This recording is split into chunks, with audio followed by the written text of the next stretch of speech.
1 month to live. Heart of the matter, relating and not waiting. Ninth devotional. When there's only 30 days left to live, people realize what's most important.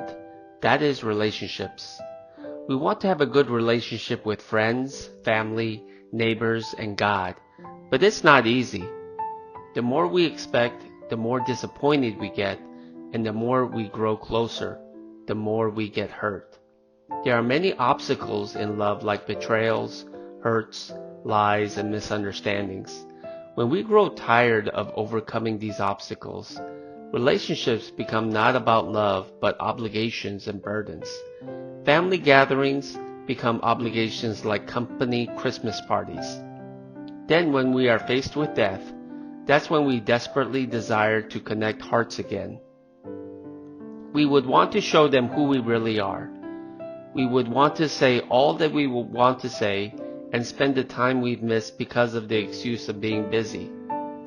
We would want to leave them with memories, words, and a personal investment that would linger long after we're gone.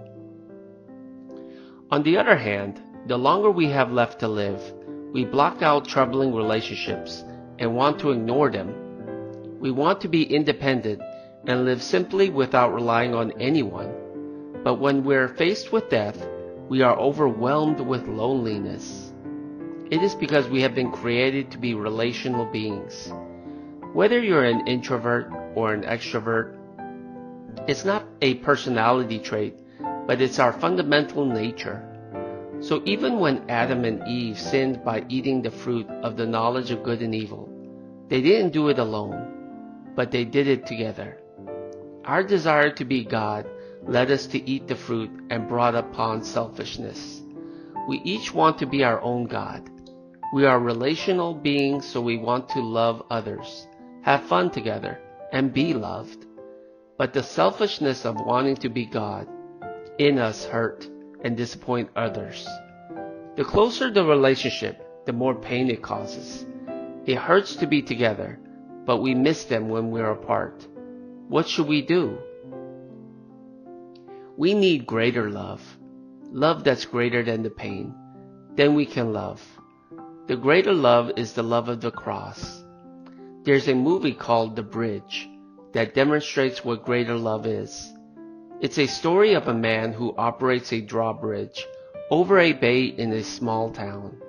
This man controlled the lever. He would pull upon the lever and the drawbridge would go up, letting ships glide through, and he would push the lever down and the drawbridge would lower so trains could cross safely. One day, he radioed that a non-scheduled train was on its way and he needed to lower the drawbridge. He glanced out the window and saw that his little boy that followed him to work that day was playing in the gears of the drawbridge near the shore. He yelled for his son, but his son couldn't hear him with all the noise near the water. If he pushed down the lever, his son would be killed, and if he didn't push down the lever, the train would plunge into the sea, killing hundreds of passengers. At the last moment, the father pulled down the lever. His son was crushed. He fell to his knees in agony. He could see in the window of one of the dining cars that people were eating, drinking, and laughing, totally oblivious to the great sacrifice he had just made so they could live. Many people are like the passengers in the train that don't know the great sacrifice God has made. Greater love, when you realize the greater love of God, it gets easier to sacrifice. Our problem is not that we don't live good enough. It's that we don't understand how much He loves us. Paul wanted the believers in Ephesus to realize this greater love. And I pray that you, being rooted and established in love, may have power, together with all the Lord's holy people, to grasp how wide and long and how high and deep is the love of Christ, and to know this love that surpasses knowledge, that you may be filled to the measure of all the fullness of God. Ephesians 3:17-19. If you know this love, you will no longer fear. joy of loving becomes greater than the pain of sacrificing.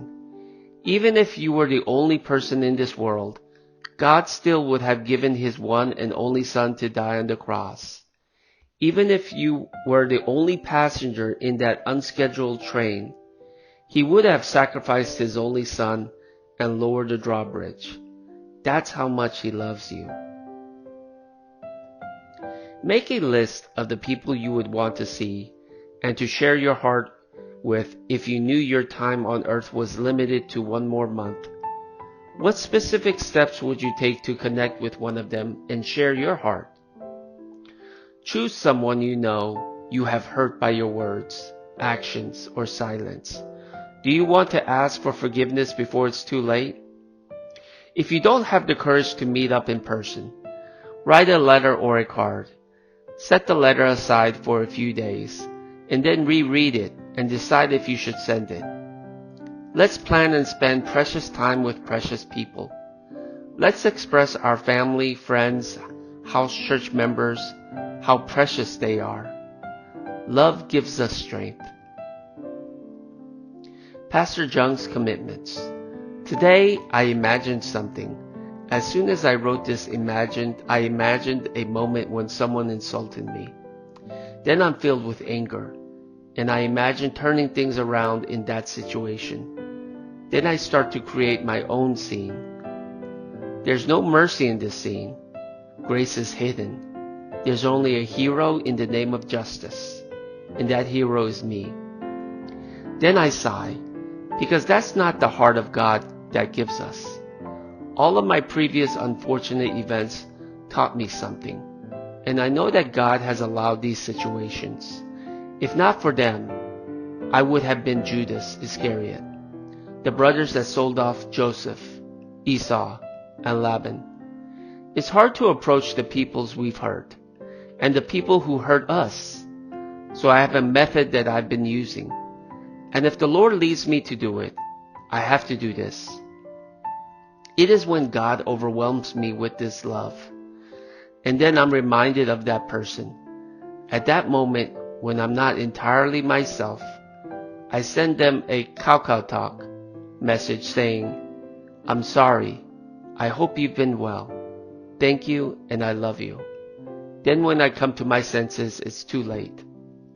But I have peace in my heart, even when I don't get a response back. There's freedom in relationships. Then I get a response, "Thank you. I'm sorry too. And it's been a while." That person is probably overwhelmed by God's grace as well, since I sent the message by being overwhelmed by God's grace. I'm obeying and loving by overcoming one obstacle at a time.